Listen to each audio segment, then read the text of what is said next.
It begins as a simple feeling, doesn't it? That agonizing comfort, the escape that coaxes you, allures you, pulls you into an enclosed space with little room to escape. All instincts alerted by the danger of such action, the action of inaction, soft whispers, the threat of everything, and the promise of nothing.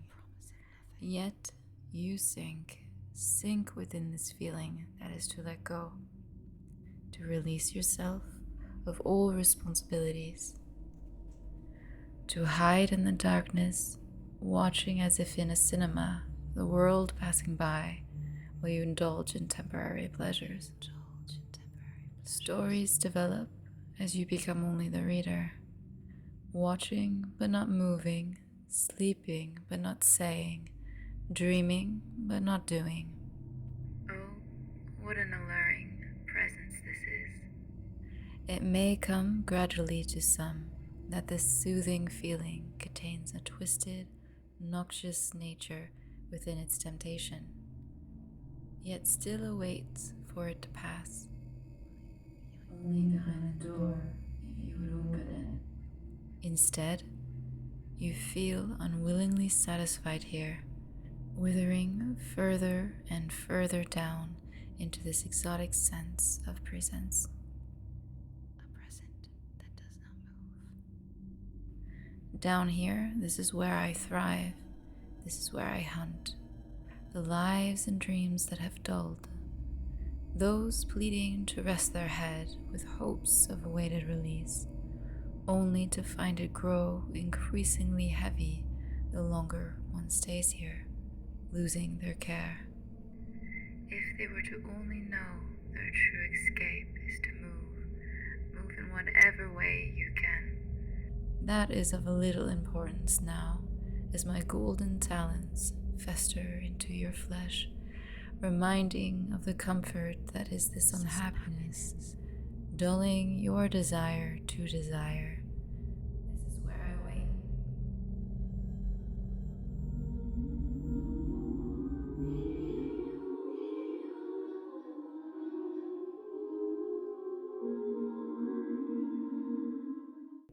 Take a moment to lay back on your bed or get comfortable in your chair. Close your eyes. Appreciate the fabric supporting you, comforting you. Quiet your mind. Allow whatever thoughts that may present themselves to flow like a stream, entering your conscience only to leave without further action. Bring your attention to the positioning and comfort of your feet, legs, and hands. Are they under blankets? Are they exposed? Adjust them to release any tension or discomfort. Allow them to fall limp like a numbing wave washing over your body. Starting from the tips of your feet, it moves up to your knees, then your thighs and torso. Take a slow, long breath in through your nose. Feel as your stomach expands with your lungs. Keep inhaling. Push the capacity of your lungs. Pause for a moment. Trap this air that offers you life within your body. In this silence, you can detect another movement. The thudding of your heart. Can you feel it? Where do you feel it? Release the tension from your lips while holding your breath for a moment longer, finally releasing through your mouth. You may wish to repeat this exercise a couple more times. You can do so.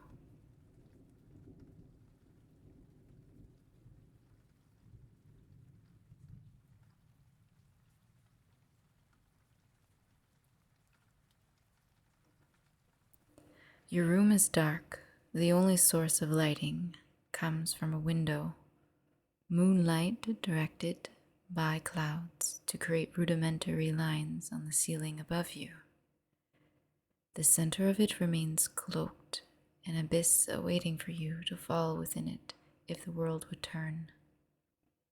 You remain motionless as your eyes are fixated on the central point above, engulfed by darkness. Listen.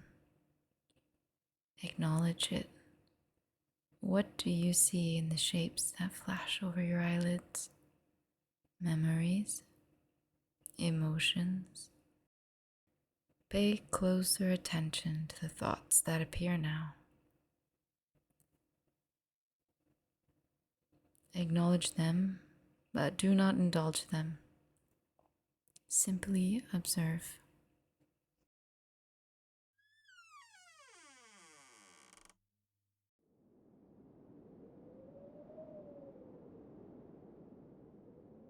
A cool evening breeze has crept through the half-open window.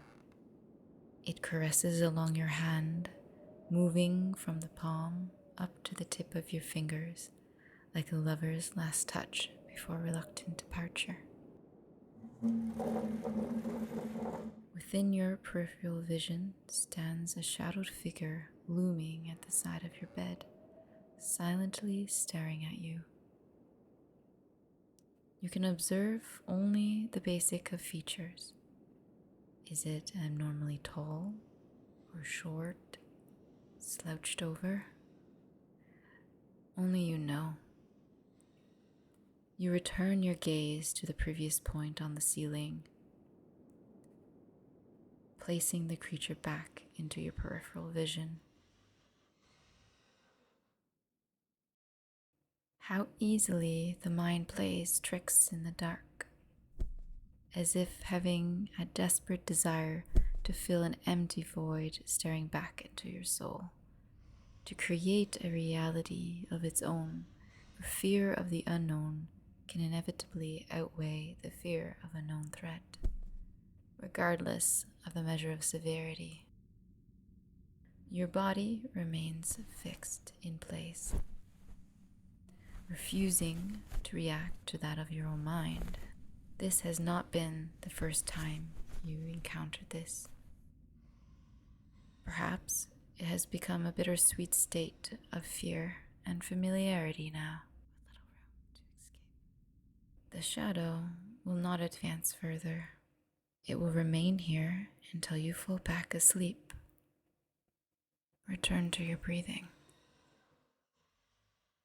The promise of nothing.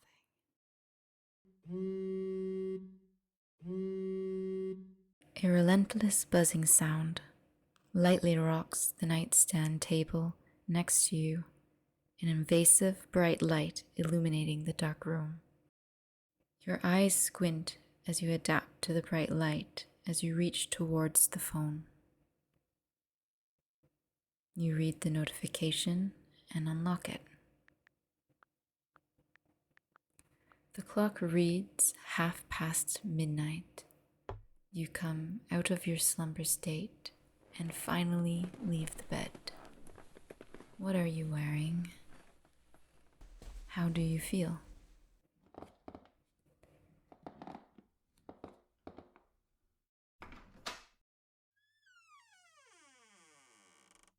You are on the top floor of your house. 2 other doors available. Down the stairs, you hear the faint ambient noise of a TV. You indulge in temporary pleasures. One of the doors slowly creaks open, only darkness within. There is only one other person that lives here with you. What are you doing? How do you feel?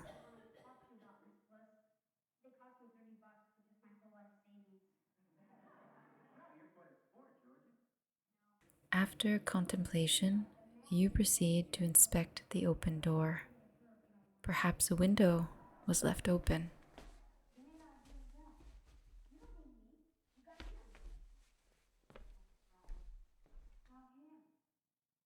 You feel along the wall for the light switch.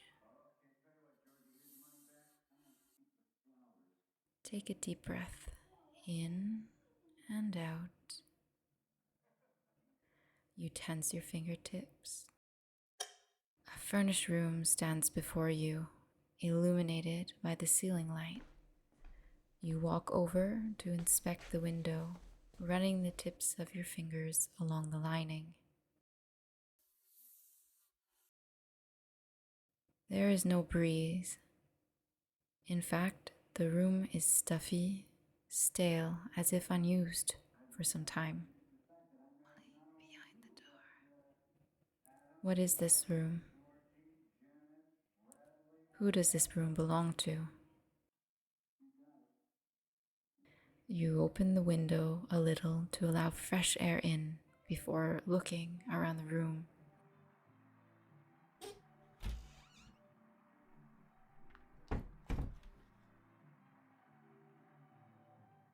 What is in this room? If you would open it. Anything that catches your eye? After moments of looking around, you walk to a worn oak table. Bare, with the exception of pens and pencils tossed within a cup, a lamp, a journal, and one other small item. An item of meaning? What is it?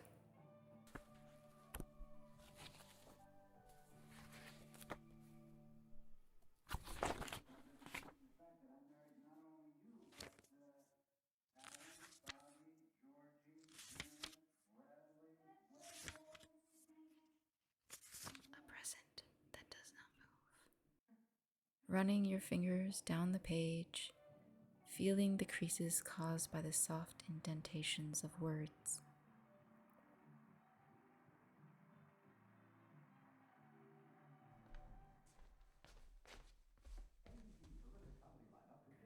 You finally depart the room to go downstairs.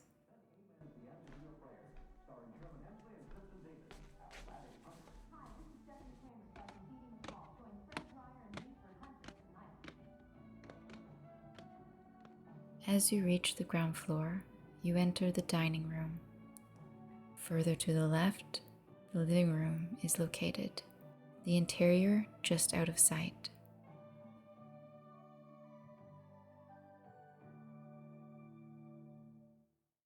You walk towards the room. Yeah, but you're not relaxed. Maybe this will help. Yeah.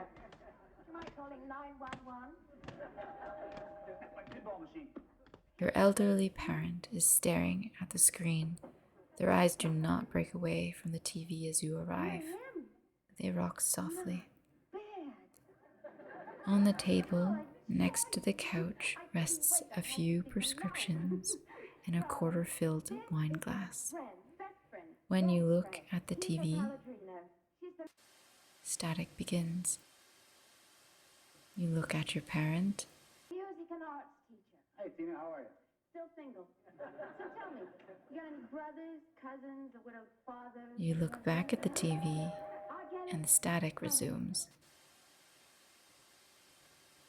Finally, you take the remote from the couch and turn off the TV.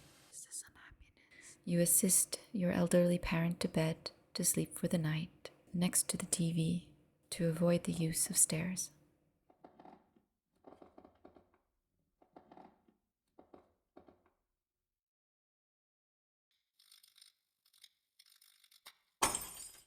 All lights suddenly turn off, followed by the TV turning on. Tina's always looking for excitement. Why don't you show her your chair?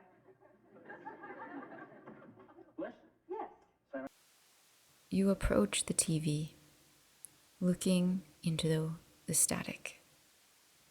You can see the reflection of yourself looking into the TV, but after closer inspection, You see another figure behind you. The TV shuts off suddenly. You are in complete darkness.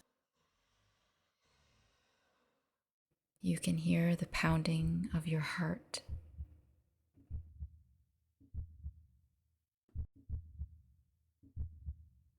This is where I wait. Your legs are grabbed from under you, and you are dragged away.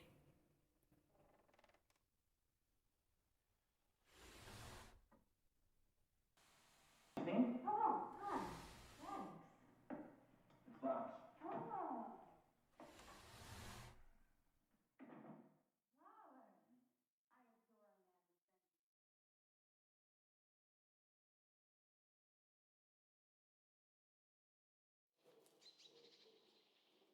You awake back in your initial resting spot. Do you dare to continue dreaming?